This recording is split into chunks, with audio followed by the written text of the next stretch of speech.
Hi, I'm Miss Mallory from the Quine Street Project, here to bring you drama. You will have to excuse some of the noise in the background. I'm doing laundry, and my laundry is right there, so I'm doing laundry. Excuse the sounds. Today we are going to work on emotions, feelings, and improvisation. But before we do that, let's go ahead and check in like we normally would every class. And I want to ask you how you're feeling. So give me one word that describes how you're feeling and a gesture that might match it. So for example, right now I am feeling silly because I'm doing laundry and recording my video. So right now I'm feeling silly. Your turn. Okay, good. Remember, checking in with how you're feeling is really important at the beginning and end of everything, just so that you can figure out what it is that you can do, ways that you can match or make yourself feel better. So checking in is always a good thing. Let's see. And before we go into today's lesson, we are going to review what we learned last time, and to review what we already know from the last few weeks, which is, first of all, what is drama? If you know the answer, go ahead and say it out loud. What is drama? That's right, drama is telling a story. And how do we tell these stories? These movies, TV shows, these plays, these performances, dances, anything. We have 3 tools that help us tell our stories. The 3 tools of an actor, what are they? You have them on you already. Cool. So it's this, and this. So, the 3 tools of an actor are your body, your voice, and your imagination. And let's see, what else did we learn? We learned tableau, which is a frozen picture, pantomime, which is a moving picture. And we also learned last time what dialogue and narrative are. What is dialogue? Right, so dialogue is conversation between 2 or more people. Narrative, what is narrative? That's right, narrative is a person telling the story. It's a person's account of the story. Also, we learned how to use our voice. How do we use our voice?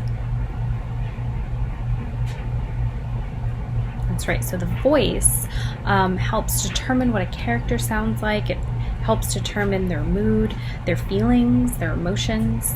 And that is a little bit more of what we're going to go over today. So before we do anything else, let's go ahead and warm up.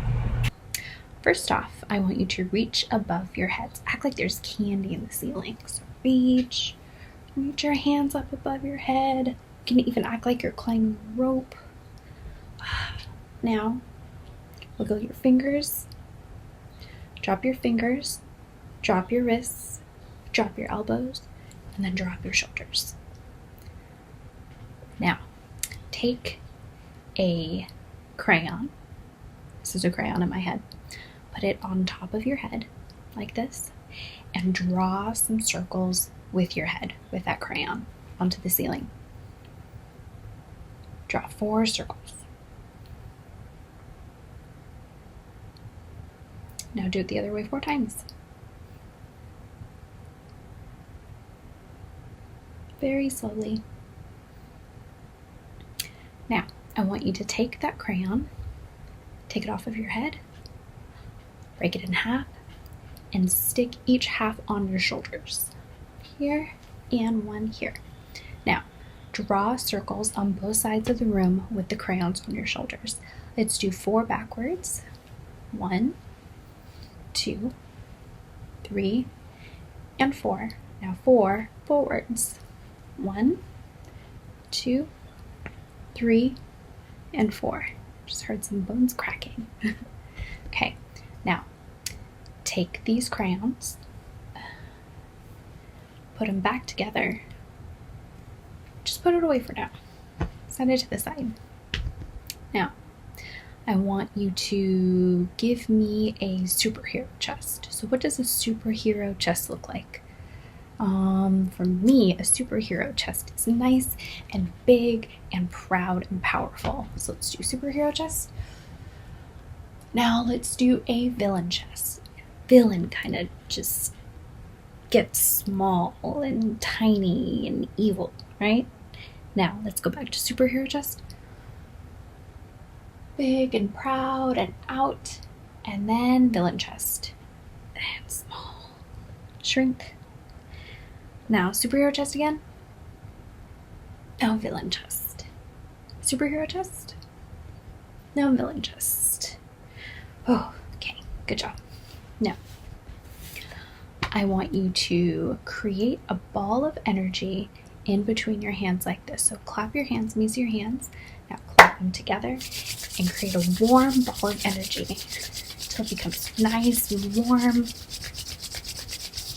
Okay, now wake up your body with this ball of energy. Start off with your head, back of your head, your face, your arms, shoulders. Let's go to your chest. Go like this. Ah. Now go to your belly and your back and your hips and your thighs. Now your legs and your calves. Even to your feet.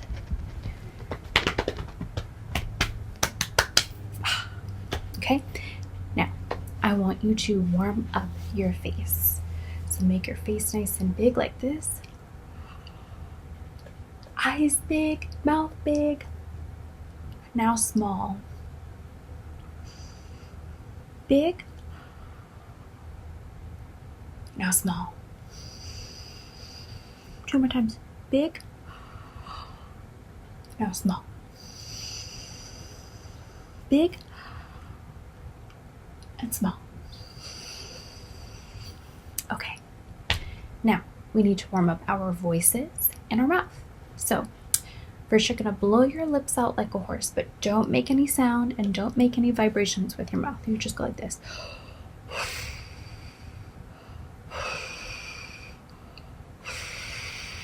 Now you can play with sound and vibrating your lips. Play with some sound.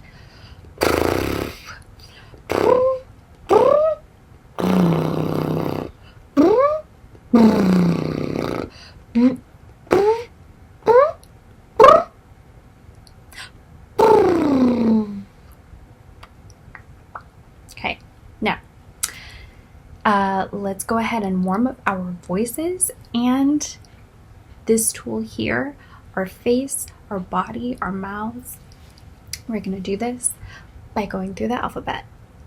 So with every letter that you say, don't just say A. I want you to use your entire face to do the alphabet. So if I say A, it's A.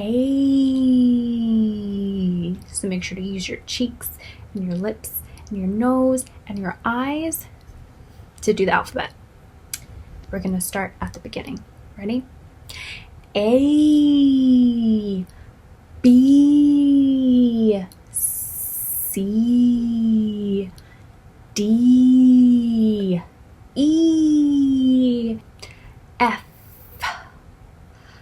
G, H, I, J, K, L, M, N, O, P, Q, R, S, T, U, V, W, X, Y, and Z. So hopefully your cheeks are all warmed up and loosened now. Now, let's get into some tongue twisters. I have a couple for you. If you know them on your own, you can do your own, but I'll start off with a couple. Unique New York. You know you need unique New York. Now say it again with me. Unique New York. You know you need unique New York. I say it a little bit faster. Unique New York. You know you need unique New York. Unique New York. Unique New York. You know you need unique New York. You know you need unique New York. Unique New York. Unique New York. You know you need unique New York. Now let's try this next one. Fuzzy Wuzzy was a bear. You might know this one already. Fuzzy Wuzzy had no hair. So Fuzzy Wuzzy wasn't very fuzzy, was he? Let's do it a little bit faster. Fuzzy Wuzzy was a bear. Fuzzy Wuzzy had no hair. So Fuzzy Wuzzy wasn't very fuzzy, was he? Fuzzy Wuzzy was a bear. Fuzzy Wuzzy had no hair. So Fuzzy Wuzzy wasn't very fuzzy, was he? Fuzzy Wuzzy was a bear. Fuzzy Wuzzy had no hair. So Fuzzy Wuzzy wasn't very fuzzy, was he? A little bit faster. Fuzzy Wuzzy was a bear. Fuzzy Wuzzy had no hair. So Fuzzy Wuzzy wasn't very fuzzy, was he? And one more. The big black bug bleeds blue black blood, but the little black bug bleeds blue. The big black bug bleeds blue black blood, but the little black bug bleeds blue. The big black bug bleeds blue black blood, but the little black bug bleeds blue. A little bit faster. The big black bug bleeds blue black blood, but the little black bug bleeds blue. Oh my gosh. Good job. Give yourselves a round of applause. Okay, so let's go ahead and talk about feelings and emotions. There are different feelings that you can have. It's a reason why we check in the beginning of class. We want to know how you're feeling. So some feelings that you could have are sad, angry, happy, lonely, shy, embarrassed, hungry, sleepy, ecstatic. So that's another word for excited. Excited. What's another one? Energetic, gross, dirty, playful. Those are all words that you can use to describe how you're feeling and emotions that you're feeling. If we were in class, there is a really fun activity and game that we would be doing, and I'll explain it a little bit, not to confuse you, but in case you want to play this at home. It's called emotional taxiing. It's really fun. So you would put your chairs as if there were 4 people sitting in a car, so 2 people in the front and then 2 people in the back, and each person who's not the driver represents a emotion or feeling. So the person, for example, in the passenger seat would be happy, one person in the back would be angry, and the other person would be sad. Now, the person who was driving the car or in the driver's seat would be very moldable, so they could be any of the other emotions that the other people in the car are. So you would drive up, the person who's in the driver's seat would drive up. The first person gets in the car. Say, for example, if that person is supposed to be happy, then the taxi driver would say to that person, "Where you headed?" And then the person would tell them in a happy voice and say, "Puerto Rico."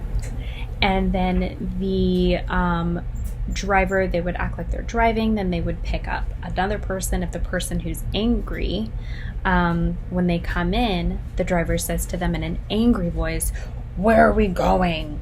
And then the person would answer in an angry voice, and he'd say, "The mall."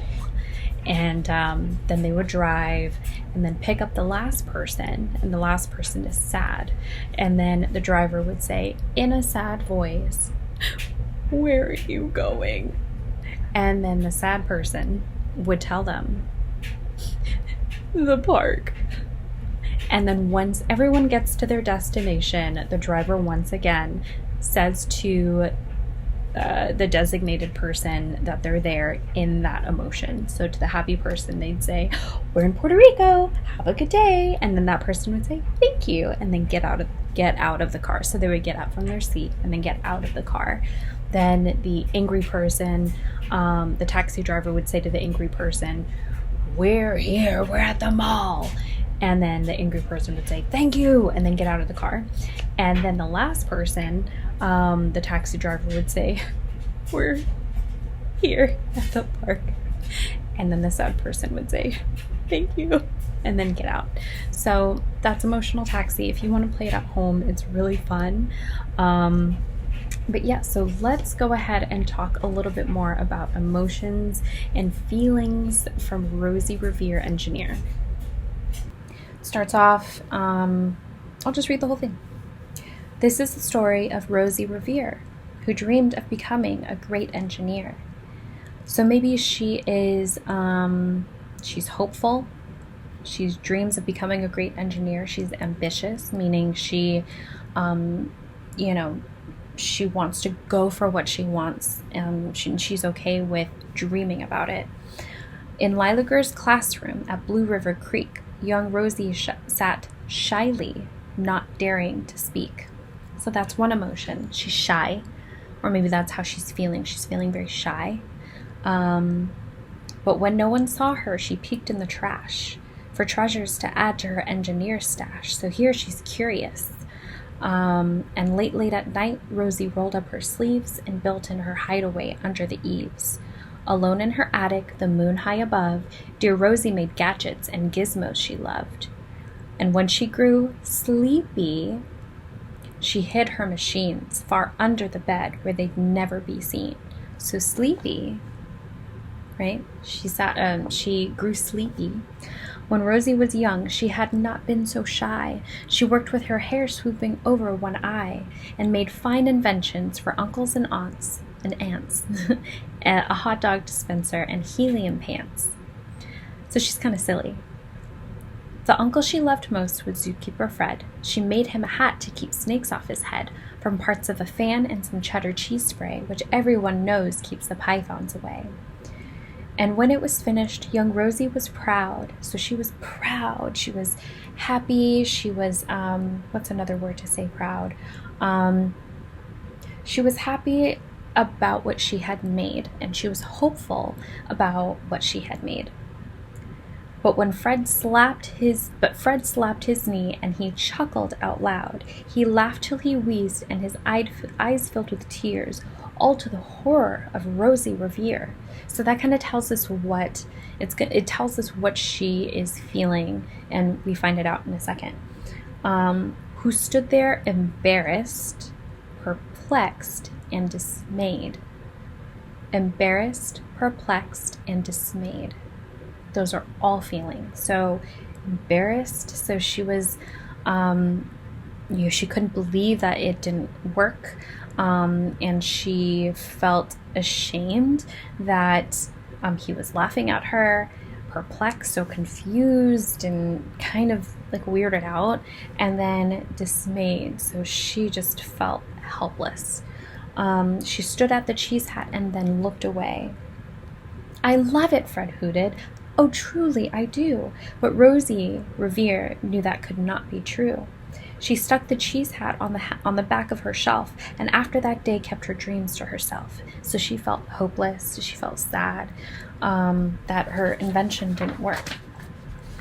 And that's how it went until one autumn day her oldest relation showed up for a stay. Her great-great-aunt Rose was a true dynamo who'd worked building airplanes a long time ago. She told Rosie tales of the things she had done and the goals she had checked off her list one by one. She gave a sad smile as she looked to the sky. So sad, it's a sad smile. So I would say it's like bittersweet. I don't know if you know that word yet, but bittersweet. So it's a sad smile, which means she's happy about what she's once done, but she's sad that she probably doesn't do it anymore. And then we find out why else that it's a sad smile next. The only thrill left on my list is to fly. So she's made all of these, she's built all of these airplanes, but she's never flown before. But time never lingers as long as it seems. I'll chalk that one up to an old lady's dreams. That night, as Rosie lay side-eyed in bed, a daring idea crept into her head. Daring, that's also a descriptive word, so it describes how she's feeling. She's feeling daring, like fearless. Could she build a gizmo to help her aunt fly? She looked at the cheese hut and said, no, not I. So she's back to being sad again. But questions are tricky and some hold on tight, and this one kept Rosie awake through the night. So she's curious again and excited. So when dawn approached and red streaks lit the sky, young Rosie knew just how to make her aunt fly. She worked and she worked till the day was half gone, then hauled her cheese copter out onto the lawn. So she's hopeful. She is, again, ambitious. She is determined. Determined means she really wants to make this happen.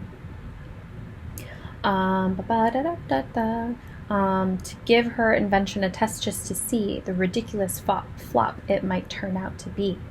Strapped into the cockpit, she flipped on the switch. The helio cheese copter puttered and twitched, and floated a moment and whirled round and round, then froze for a heartbeat and crashed to the ground. Then Rosie heard laughter and turned round to see the old woman laughing and slapping her knee. She laughed till she wheezed and her eyes filled with tears, all to the horror of Rosie Revere, who thought, oh no, never, not ever again. Will I try to build something to sputter or spin, or build with a lever or switch or a gear, and never will I be a great engineer. So she's back being sad again. What a roller coaster. She turned round to leave, and then Great-Great-Aunt Rose grabbed hold of young Rosie and pulled her in close, and hugged her and kissed her and started to cry. You did it! Hooray! It's the perfect first try! This great flop is over. It's time for the next. Young Rosie was baffled, embarrassed, perplexed. So Great-Great-Aunt Rose was proud. She was excited for Rosie Revere to actually just try and do it. But Rosie was baffled, embarrassed, and perplexed again, which honestly happens a lot throughout our lives. I failed, said dear Rosie. It's just made of trash. Didn't you see it? The cheese copter crashed.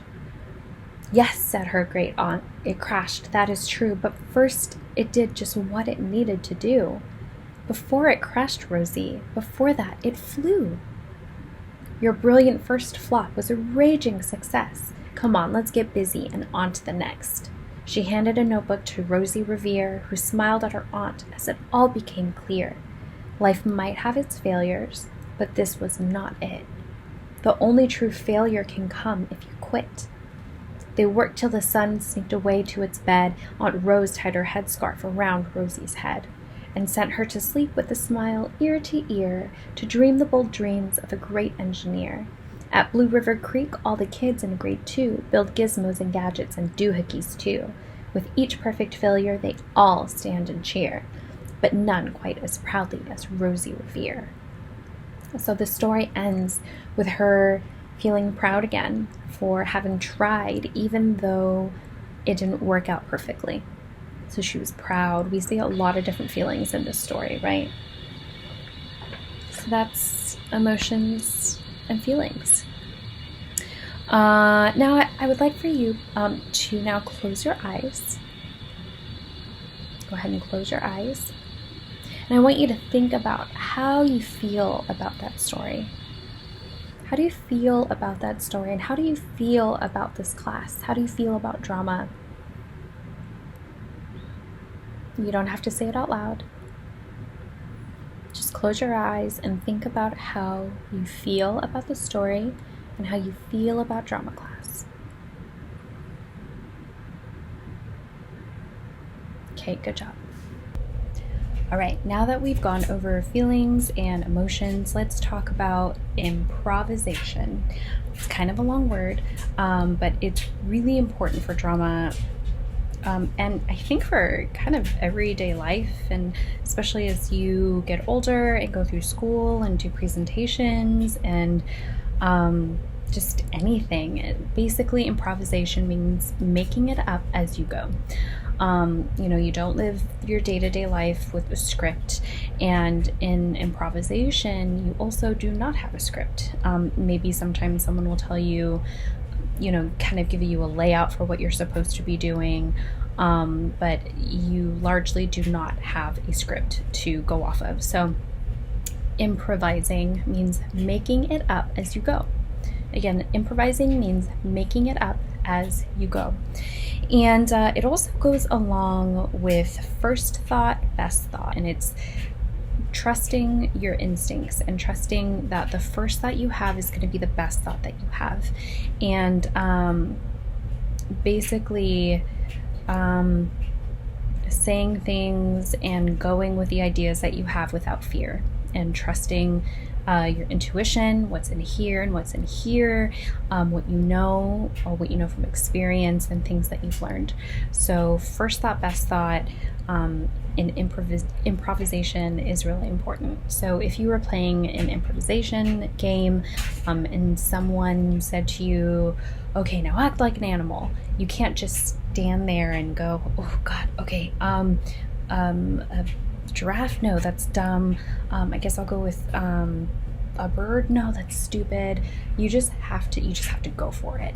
And so if the first thing you think of is giraffe, then you go and you act like a giraffe, and then you just make it work. So that's what improvising is. And we're going to, if we were in class, what we would do is play a couple of games. The first one is called What's in the Box. The other one is called Yes, Let's.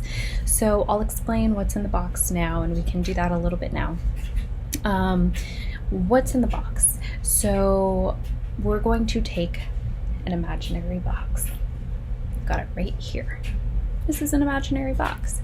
And we're going to think off the top of our heads what's in the box. And then I'm going to pass the box along to you, and you'll tell me what's in the box, what else is in the box. So, for example, yes, in my imaginary box, I have a rabbit. So I'm going to take the rabbit out. Oh, so cute. And then I'll hand it to you. You hold the box and tell me what's in the box. Don't think too much about it. Just look in the box and tell me what's in it. And say, yes, and there's a in the box. What's in the box? Good. Now I'll take the box back. Thank you. Yes, and there's a car in the box. Ugh. Whoa. I didn't know Lamborghinis were so small. I'm gonna put that down. Your turn.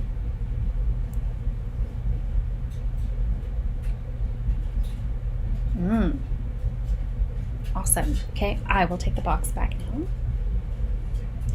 Thank you. Yes, and there is a giraffe in the box.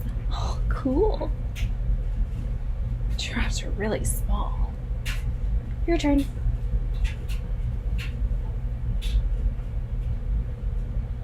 Cool. I'll take the box back. Thanks. Looks like there's also a remote control in the box. Doesn't work on here. So that's what we'd be doing if we were in class. So what we would do is we would go around in a circle and we would all share what's inside the imaginary box. So since we're not in class, it was just you and me. You did a good job. Let's go on to, I'll explain Yes, Let's. So Yes, Let's is another improv game. So how it works is one student would start by suggesting an activity to pantomime. Remember, pantomime is a moving picture. So one student would suggest an activity to pantomime. For example, one student might say, let's fly a kite. And then we would all act like we were flying a kite. And then we would go across the room and everybody would say, the group would say, yes, let's, and then we would all do it. And then I would raise my hand, or you as a student would raise your hand. Everyone takes a turn raising their hands, and we would say, let's play baseball. And then everyone in the class would say, yes, let's, and then we would all act like we're playing baseball. So playing a baseball. So let's try it out now. We'll try it a couple of times. So let's go swimming. Ready? And then you would say, yes, let's, and then we would act like we're swimming.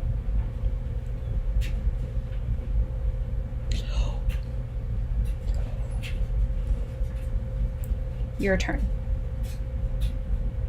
I don't know what you're going to say, but you can pantomime. All right. Let's cook some dinner.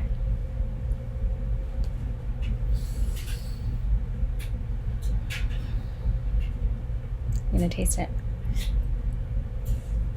Good. That's how we would play Yes, Let's. I know you don't really get the whole scope of it, but the premise or the idea of it is that we would make these things up at the top of our head and just do it and just act it all out together. So that's Yes, Let's. Improv is really good for being on stage, like I said, in real life, but also on stage, because sometimes you might forget a line. That means you have to know your character really well, so you have to be able to come up with some lines off the top of your head if you do end up forgetting some of your lines, because some of the best people do. I definitely have. One time I was on stage and I forgot my line, and I just looked out and then I said something. I don't remember exactly what I said, but I was able to improvise my line and make it up. Because you just have to. You have to keep it going. You can't tell the audience that you have forgotten your line. You have to just keep going. It's also really good for staging. So when you are practicing your play, when you're rehearsing, which we'll get into a little bit later, it's really helpful for going with your instinct and walking on the stage where you think your character would walk, picking things up the way that you think your character would pick things up, and just trusting what you know about your character to make those decisions. So that's how improv can be really helpful. Okay, and I think that is it for today's lesson. So on the count of 3, let's say drama class. 1, 2, 3, drama class.